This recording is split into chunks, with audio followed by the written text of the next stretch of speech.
RCB ಮತ್ತು ಗುಜರಾತ್ ನಡುವಿನ ತೀವ್ರ ಹಣಾಹಣಿ ಈಗ ಫೈನಲ್ ಹಂತಕ್ಕೆ ತಲುಪಿರ್ತಕ್ಕಂಥದ್ದು.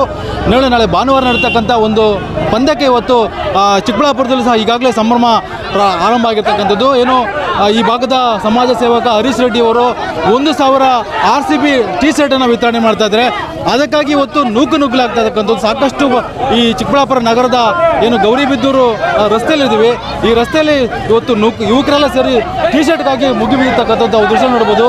ಯಾವ ರೀತಿ ಕ್ರೌಡ್ ಆಗಿದೆ ಅಂದರೆ ಟಿ ಶರ್ಟ್ RCB ಟಿ ಶರ್ಟ್ಗಾಗಿ ಇವತ್ತು ನಾಮೊಂದು ತಾಮೊಂದು ಅಂತೇಳಿ ಯುವಕರು ಮುಗಿಬಿದ್ದು ಹರೀಶ್ ರೆಡ್ಡಿ ಅವರ ಹತ್ರ ಪಡ್ಕೊಳ್ತಾ ಇದ್ದಾರೆ.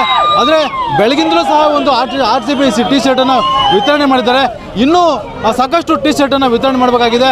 ಅದೇ ನಾಳೆ ಏನು RCB ಫೈನಲ್ ಪಂದ್ಯ ನಡೀತದೆ. ಏನು ಈಗಾಗಲೇ ಚಾಂಪಿಯನ್ಸ್ ಆಗಿರ್ತಕ್ಕಂಥ RCBಗೆ ಈಗ GT ನಡುವೆ ಏನು ಒಂದು ಹಣಾಹಣಿ ನಡೀತದೆ. ಈ ಒಂದು ಹಣಾಹಣಿಗೆ ಇವತ್ತು ಈ ಒಂದು ಚಿಕ್ಕಬಳ್ಳಾಪುರದಲ್ಲಿ ಈಗಾಗಲೇ ಸಂಭ್ರಮ ಆರಂಭ ಆಗಿದೆ ಅಂತ ಹೇಳ್ಬೋದು.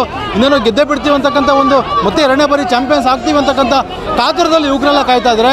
ಅದಕ್ಕಾಗಿ ನಾಳೆ ಈ ಮ್ಯಾಚ್ ನೋಡೋದಕ್ಕೆ ನಾವು RCB ಟಿ ಶರ್ಟನ್ನೇ ಜೆರ್ಸಿ ಏನಿದೆ ಆ ಜೆರ್ಸಿ ಟಿ ಶರ್ಟನ್ನು ಹಾಕ್ಕೊಂಡು ನಾವು ಈ ಒಂದು ಪಂದ್ಯವನ್ನು ನೋಡಬೇಕು ಅಂತಕ್ಕಂಥ ಕುತೂಹಲದಲ್ಲಿ ಯುವಕರಲ್ಲೇ ಸೇರಿ ಇವತ್ತು ಟಿ ಶರ್ಟ್ಗಾಗಿ ಮುಗಿಬಿದ್ದಿರ್ತಕ್ಕಂಥದ್ದು. ಇನ್ನು ಸಾಕಷ್ಟು ಜನ ಯುವಕರು ಮಾತಾಡೋಕ್ಕೂ ಕೂಡ ಅವ್ರು ಯಾರೂ ಸಹ ಫ್ರೀ ಆಗಿಲ್ಲ. ಯಾಕಂದರೆ ಎಲ್ಲ ಟಿ ಶರ್ಟ್ನ ಪಡ್ಕೊಳ್ಳೋದಕ್ಕೆ ಈಗಾಗಲೇ ಮುಗಿಬಿದ್ದಿರ್ತಕ್ಕಂಥದ್ದು. ಇನ್ನು ಸಂಜೆವರೆಗೂ ಸಹ ಟಿ ಶರ್ಟನ್ನು ವಿತರಣೆ ಮಾಡಲಿದ್ದಾರೆ ಹರೀಶ್ ರೆಡ್ಡಿ ಅವರು. ಸಾಕಷ್ಟು ಜನ ಯುವಕರು ಈ ಭಾಗದಲ್ಲಿ ಬಂದು ಟಿ ಶರ್ಟನ್ನು ಪಡ್ಕೊಂಡು ನಾಳೆ ನಡೀತಕ್ಕಂಥ ಮ್ಯಾಚನ್ನು ನೋಡೋದಕ್ಕೆ ಈಗಾಗಲೇ ಕುತೂಹಲ ಆಗಿರ್ತಕ್ಕಂಥದ್ದು. Rajappa, guarantee news, Chikkaballapur. Guarantee news, ಸುದ್ದಿ ಖಚಿತ, ನ್ಯಾಯ ನಿಶ್ಚಿತ.